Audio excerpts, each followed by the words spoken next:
Hi everyone, welcome back to the channel. My name is Peter Barber. I'm a professional singer and music producer, and today we are back for the second video ever with Sleep Token. This is The Summoning, which I just discovered is the second track on their most recent album, Take Me Back to Eden, came out 2023. I already did Chokehold, which is track 1, and now I'm doing The Summoning, which is track 2. So this just happened to go in order. I did not plan this, but God, I absolutely love Chokehold. I'll leave a link to that here. I also did a video for Will Ramos's vocal cover of Chokehold. I will leave that here. And The Summoning has been recommended by more people than any other song from Sleep Token, and I absolutely loved Chokehold and the whole musical experience with that. So I'm very excited to dive into this. This is a reaction and analysis, so I will be pausing primarily to talk about vocal technique, but as well as audio engineering things and other cool musical elements I find worth commenting on, of which I'm sure there will be many. Guys, Sleep Token, The Summoning, let's get into it.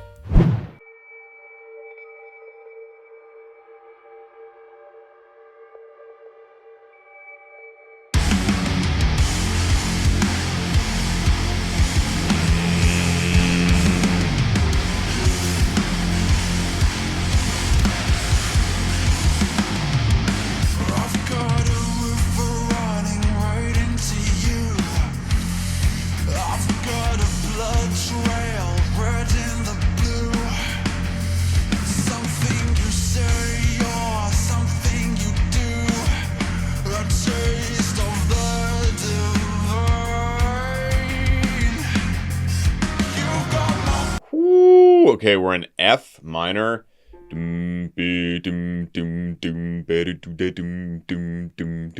F minor. This is so cool. We had this almost like horror-scape, like sound design that came out. What are you doing, headphones? Came out right at the start here. And then before we got into any of like the musical elements, before it just absolutely lays the hammer down with the drums and heavy guitars out of the gate, we have this cool, spooky sound design happening. A bit like a summoning, eh? Spooky.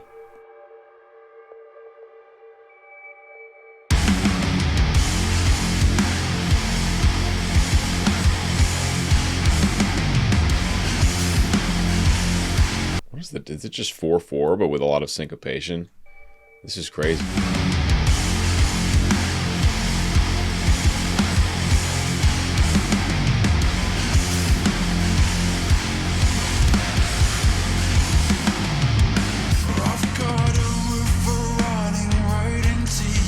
Mason, I'm gonna pause and look up the time signature. This is crazy. All right, so we are dealing with a 4/4. The song is in 4/4, but the arrangement, especially of eighth notes throughout, is crazy. There's like a 9 and a 13, and it all adds up to being 4/4 over the course of a section. But yeah, absolutely crazy. If you're having trouble following the beats, so am I, which I'm sure is part of the whole idea behind it. Respect to these musicians. It is very difficult to count, and especially when they play the song live, to count and stay perfectly in time with that kind of shit going on.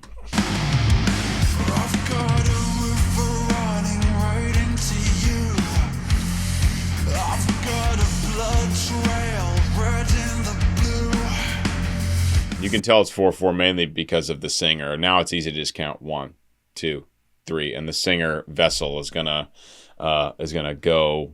Is very clearly going with that 4/4 time signature. I didn't realize their identities were actually revealed. I thought they were completely, somehow, even though they're really popular, had remained completely anonymous. But I was researching them earlier, and you can see pictures of them, and they got names of all of them. But they're still maintaining their mysterious masked presence in music videos and when performing. So they're still keeping that shroud over their presence, but people do know who they are, which I didn't realize until I was researching them before this. This is Vessel, our lead singer.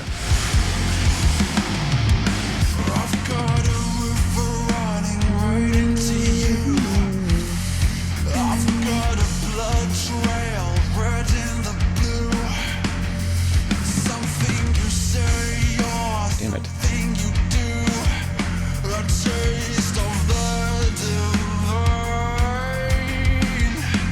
So he's staying right on that B flat below middle C. This is what I remember is very similar to Chokehold. He stays in a very manageable part of his middle range until we get to the chorus and it gets up to the high G's.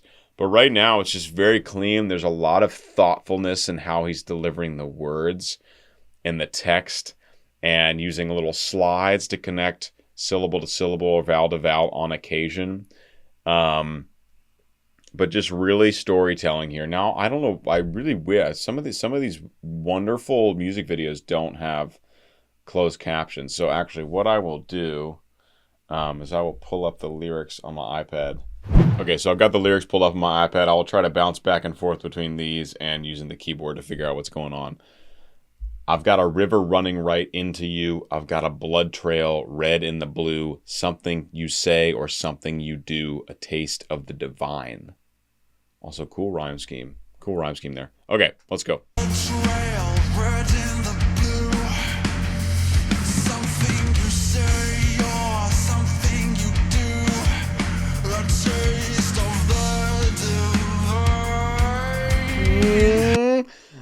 He's doing all these like intentional loud inhales and exhales in the blue, like really loud with his breathing to just, that just feels to me just like really digging into the text and sitting with it, tasting the text. Sometimes we talk about that in the opera world, really tasting the text.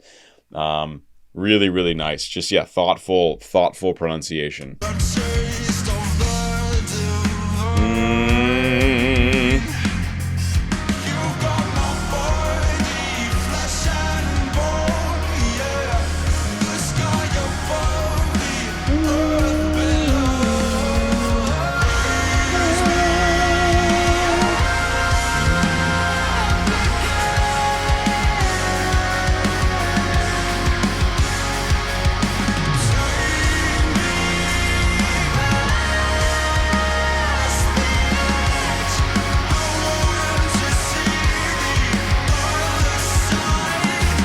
All right, now we're getting a real taste of Vessel's range here, really extending up into that high falsetto, but still has really good connection and even has a little weight to it. It's not a light, breathy kind of falsetto. It's a very full voiced falsetto, which is really great to hear up there, and not a whole lot of mixing. As far as I can tell, I think there was a pretty clear shift when he goes from his chest dominant singing to that head voice falsetto singing. But like I said, still maintains good vocal closure and a good quality in the sound, despite going way up high to at least high E flat. It might have been higher than that. Let's go back here.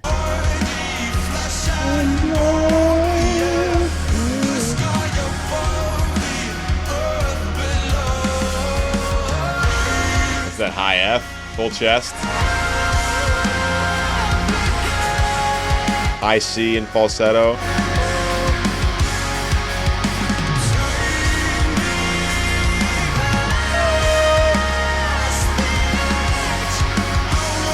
Yeah, high E flat.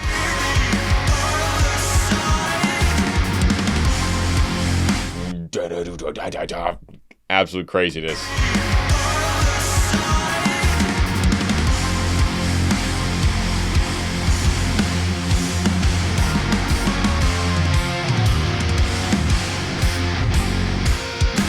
Let's just keep this 4/4 going. I'm just for my own sake. I just want to see.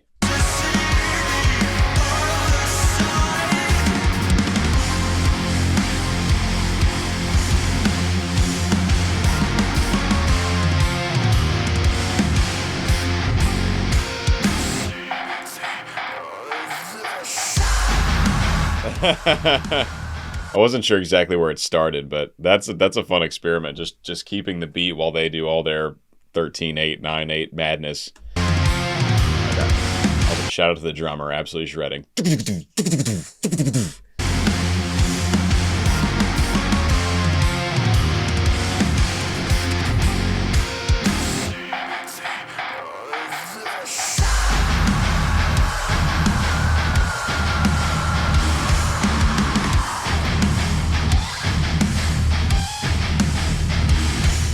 So that was like a pure air scream. There was almost like no tone whatsoever. It was like,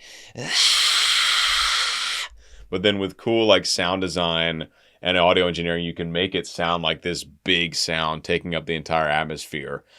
But really, that was almost entirely air. He has this cool whispering right beforehand, and then goes into this, yeah, essentially a full air scream.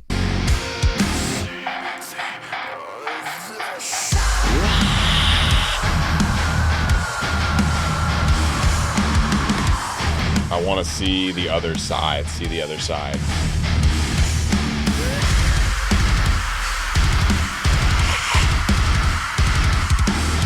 There's a little more like connection with the bits. Like there's a little more. There were more things coming together on this second screen. The first one was like really almost entirely air.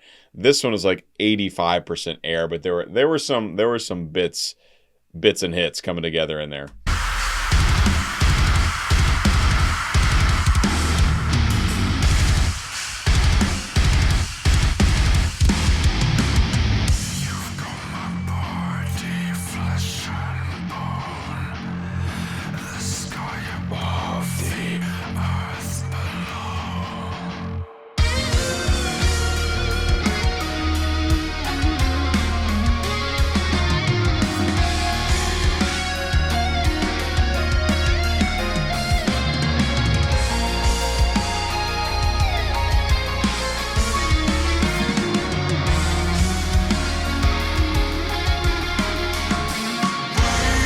Wow, what a crazy section, right? They got into it with this whisper, and then it feels like a proper departure from the song into this guitar solo, just staring at this model here. I still don't know the deal or the story behind the models they create for these music videos. Would love information on that. Please do leave it below if you know more. I've heard there's a lot of lore with this group that I haven't gotten into just yet. But yeah, the musically just a complete departure. I mean, going from this heavy section right before with the big fry screams, airy screams, into this whisper section, and then into this guitar solo that really does feel like a departure. And I wonder what happens. Oh God, I'm just clicking random shit on my iPad. I wonder what happens musically actually that gets them there.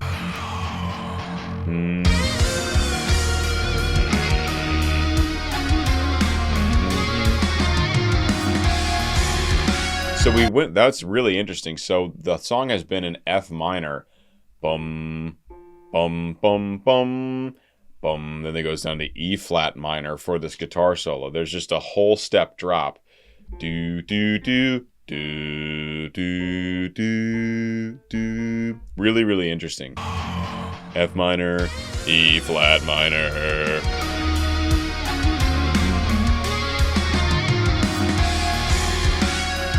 Still some craziness happening in the drums.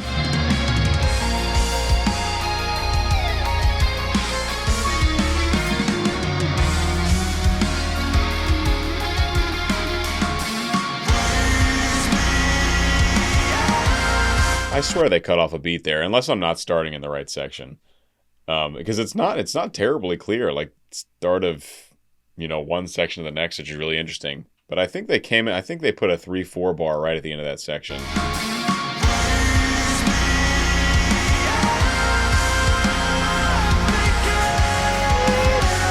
So high C.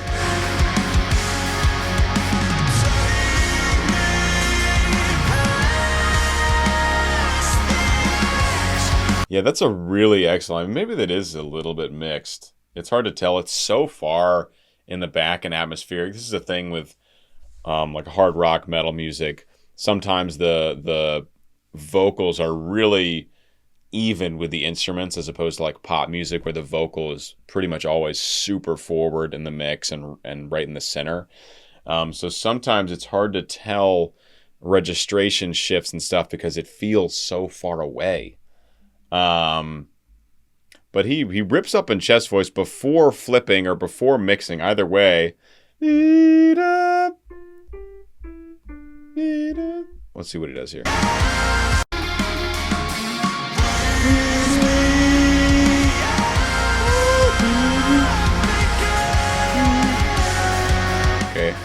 goes higher here.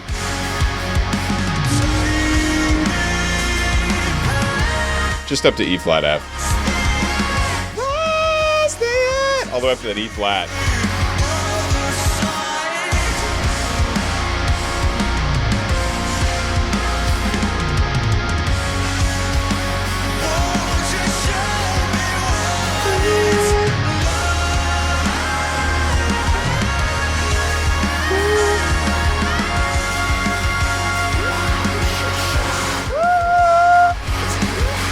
Okay, he went up to an A flat in this belt register, this high chest belt. He stretched it up, and then he goes all the way up to an F5 above tenor high C in that mixed belt or reinforced falsetto, whatever you want to label it as.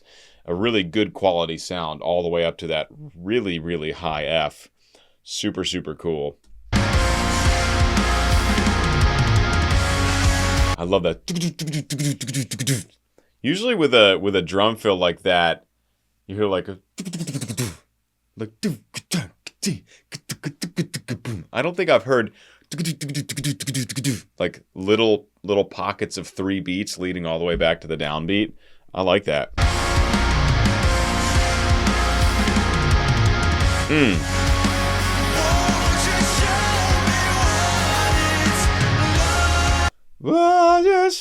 So that's up to the high A flat. I'm navigating back to my lyrics. What's he sighing there? Shit, I don't know. What is he saying there? What we doing here, mate? What we doing? Won't you show me what it's like? Up to that A flat on show, and then he goes up to the high F.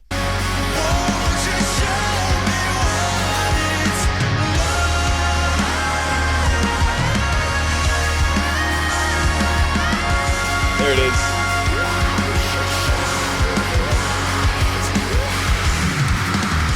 And then a super airy fry scream again in the background. Wow, just show me what it's like. Right? Right after that big high note.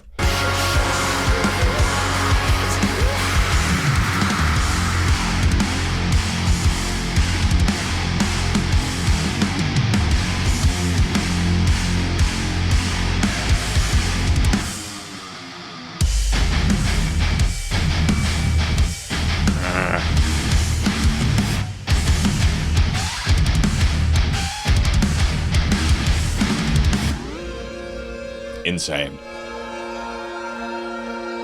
I do love, it really feels like we're on a journey with this group. Like, the songs are not just simple verse, chorus, bridge, chorus, whatever. It's like they really go through a bunch of different sections. I don't know if I've ever heard someone just go from F minor to E flat minor for a change in section. Like, just because. Like, that's a very odd key change. Just going down a half step. So, like, shit like that really, really takes us on a journey.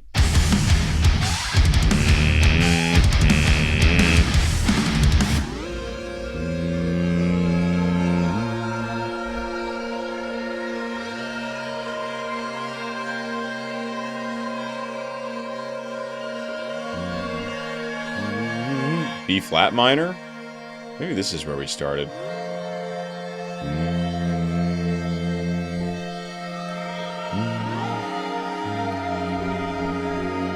Oh, flat 6. Back to B flat.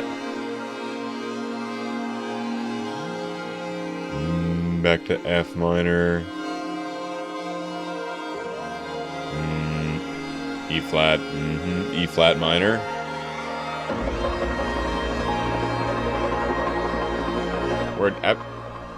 So this is so cool. Just so atmospheric. They're just very slowly changing block chords. We're in B flat minor here, and I'm wondering back at the start if I was just picking up on the 5 of the B flat, so I called it F minor. Don't really know. Doesn't really matter.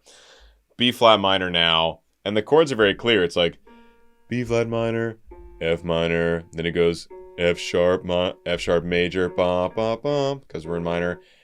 F, then E flat minor. It's all very clear, but just really cool, really slow atmospheric changes happening. I'm not going to go back to the start of this section, but I will go back a little bit because they're about to, I think, transition to into a new arrangement of instruments for the next section.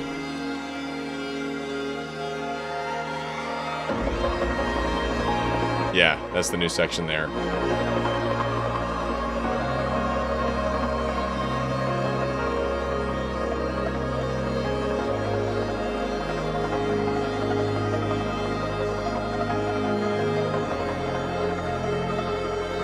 And a new set of chords in this section. There's more motion. There's more movement happening in the background. It's very soundscapey and atmospheric, right? It's not like obviously we don't have a clear rhythm section. We do have some percussive like elements happening.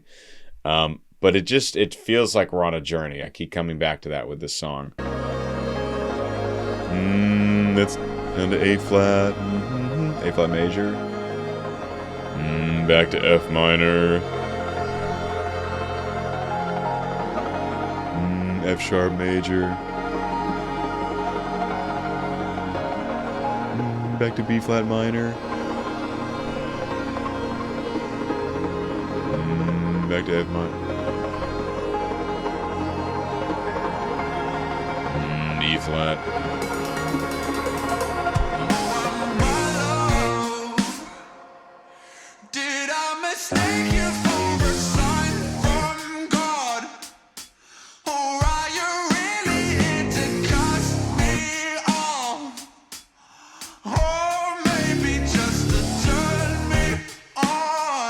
God, again, a totally new section, like this could be its own song. This to me sounds like the Black Keys. If you guys don't know the Black Keys, they are so dope. I've been listening to a lot of the Black Keys the last few months. All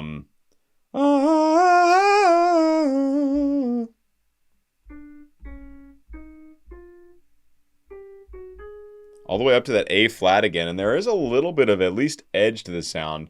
I don't know if I would call it full on grit, but there is something beyond totally clean singing happening. And part of it could be distortion on the back end from the audio engineering. That's totally possible. It sounds like it is for sure filtered. That just the audio frequencies are filtered, giving it almost like a speaking through the telephone kind of feel. But yeah, God, we come out of this like minute and a half of atmospheric, like, I don't know, weird, crazy storytelling with this figurine. I still don't know what's happening here. And then we go into this Black Keys song. It's crazy.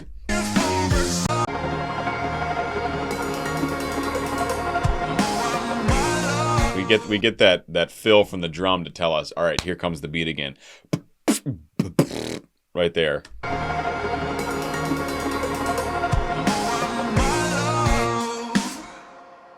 Did I mistake you for a sign from God?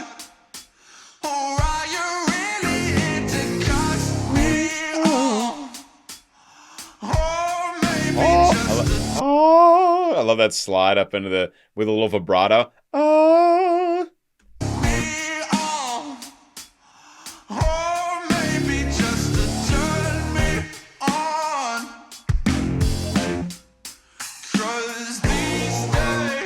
Looking at the lyrics. I would be lying if I told you that I didn't wish that I could be your man. This is the first time I've really heard the British accents come out. That be your man. I really haven't clearly identified the British accent until this section of this song. I didn't wish that I could be your man.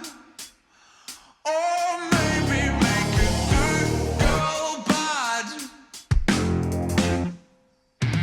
I've got a river running right into you.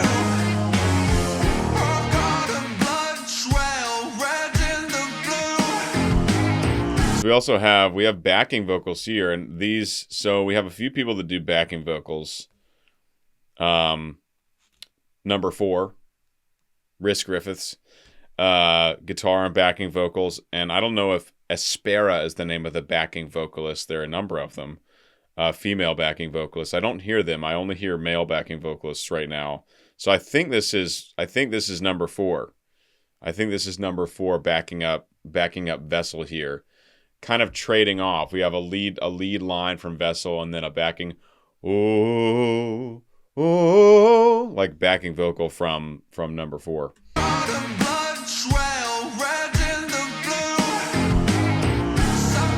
Oh, there might be some Espera in there as well. Yeah, I think there is. There's a higher octave.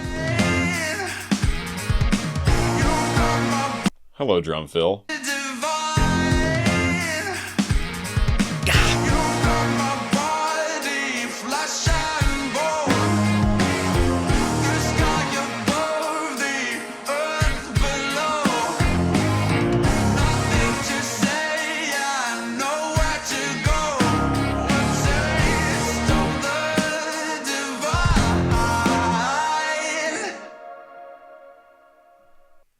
What an amazing and like totally wild song. Also, this final section, for sure, we get a lot of backing vocals, both from 4 and Espera. Espera. Not sure how you say it. Let me know. Whether you put the accent. But it's really nice. And I mean, I'm telling you guys, this really does sound like Black Keys, which is a very big compliment. So don't take that the wrong way. I'm obsessed with that group. Yeah, the vocals are so nice. They're sitting in this really efficient place in his in Vessel's upper chest voice with a nice edge to the sound, and we do have that audio filter happening, giving it that kind of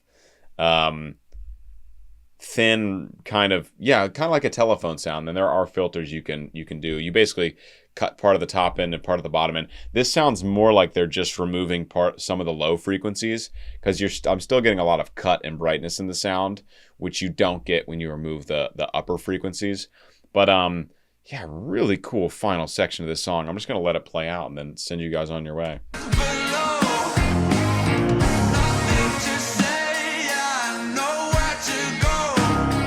So we do get some we get some O's in the background in between, but we also get some of the Espera backing vocalists singing along higher harmonies with the text that Vessel is singing. So it's not just O's. We do actually get text in the backing vocals as well.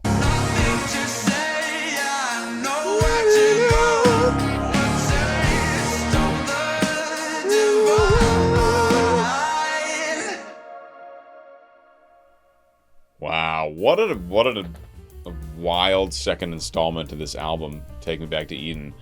I'm really enjoying my Sleep Token journey, guys. I hope you are enjoying me enjoy my Sleep Token journey. If I'm enhancing your Sleep Token experience and you're learning things, especially, that's my goal here. If you're learning things about the voice and the instrumentation and the stereoscopic image and whatever, please do consider joining my Patreon. That's a great way to support me. And please leave suggestions for more things to analyze in the future. And I'll see you guys in the next Sleep Token video, of which there will certainly be many. Peace.